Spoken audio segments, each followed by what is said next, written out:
Trinity here. Today I am bringing you guys along to show you how I make brown sugar and powdered sugar. I've been looking through my pantry and kind of making notes on what I need for the upcoming holidays, and I happen to make both of those. Super simple, super easy, and probably ingredients you already have in your pantry. So I thought I would show you guys how to make it. For the powdered sugar, you are gonna want like a high-powered blender or maybe like a food processor. You just need something really high-powered to get the powdered sugar. Both ingredients, both things we're making today call for just plain cane sugar. I buy my cane sugar from Azure Standard in bulk, organic. I really like this stuff, and I just store little bit amounts in this container. For the powdered sugar, you're gonna need sugar, and typically powdered sugar is made with cornstarch, and I don't like using cornstarch. I don't even have it in my house, don't keep it on hand, but I do keep tapioca or arrowroot powder, and I believe both of them you can exchange for one with cornstarch. I know that for a fact with arrowroot. I'm not sure on tapioca, but today I'm using arrowroot powder. For the brown sugar, I am, one of the ingredients is sugar, organic cane sugar, and then molasses. I don't typically buy this brand. This is just one that I think my mom gave me that I'm trying to use up. So we'll need that. And then I usually actually make brown sugar by hand, just with a fork and mixing it. It can take a little while, but it's easier. But I want to do kind of a bigger batch, so I'm going to do it in my KitchenAid. So let's get started. Okay, so first things first, starting off with the powdered sugar. I am going to do, for every cup of sugar, you want to use a tablespoon of your starch.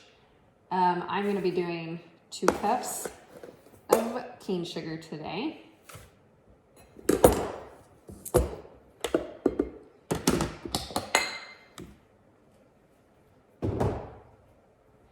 And 2 tablespoons of my arrowroot powder. If you don't have arrowroot powder and have cornstarch, that's totally fine. You do you. I just don't use it a lot, so I try to use alternative thickeners. And then, super simple, you just blend it until it's powdered. And I will overlay some music so you don't have to hear this.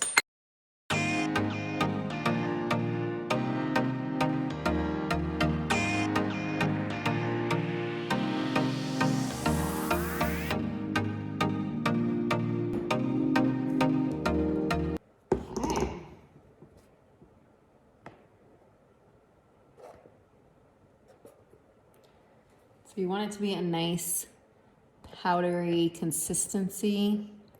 I think I'm gonna stop there. Looks pretty good. Nice and fluffy. Isn't that pretty? So yeah, you guys do not need to buy this. Super easy to make, and most people have sugar and cornstarch in their pantry.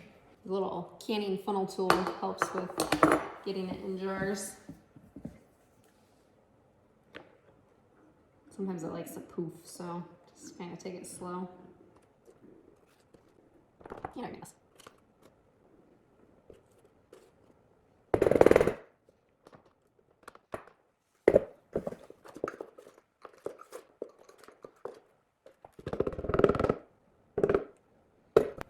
Okay, so I got the powdered sugar done. 2 cups almost filled up this mason jar perfectly, but I had about a 1/4 cup left. It was pretty full to where it was like to the brim. So I had about a 1/4 cup left from last time I made it, and I just added the rest in there. I took a few scoops out. So super exciting, homemade powdered sugar, way better than the store-bought stuff. It tastes amazing. So let's move on to the brown sugar.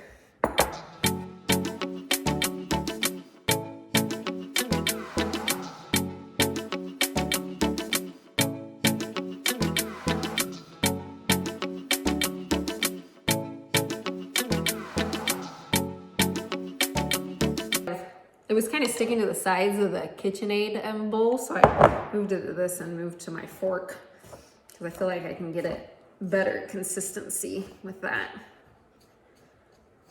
So I'm just gonna finish mixing this up and then I'll put it in my jars.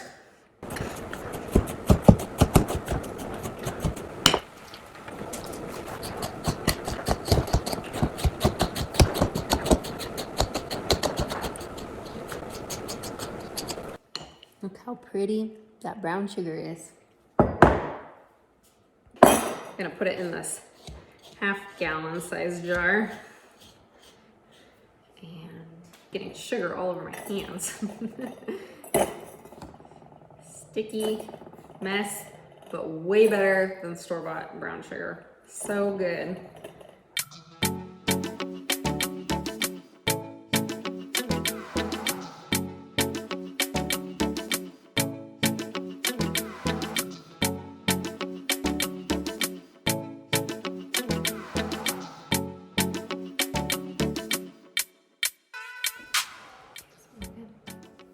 Okay, so we are all done. This is everything it made today. This is a little bit more brown sugar than I anticipated making. Look how beautiful that is. Sorry, the glare. Just because I did a cup of molasses and I was thinking wrong. But I'll put the real amounts down in the description below. Most people probably don't want this much brown sugar, but it will get used this winter, so. And then the powdered sugar with a little bit of, about a quarter cup I had left over from last time in there. And then I scooped some of it because it was full. But yeah, so this is really exciting. I hope this inspires you guys to make your own things instead of having to go out and buy it. Super simple ingredients and most likely ingredients you already have in your pantry to just whip some up really fast. And you obviously don't have to do this big of batches. So yeah, I hope you enjoyed this video and I hope you stick around because we have lots more videos coming up that will probably include using these. So I'll see you guys on the next one. Bye.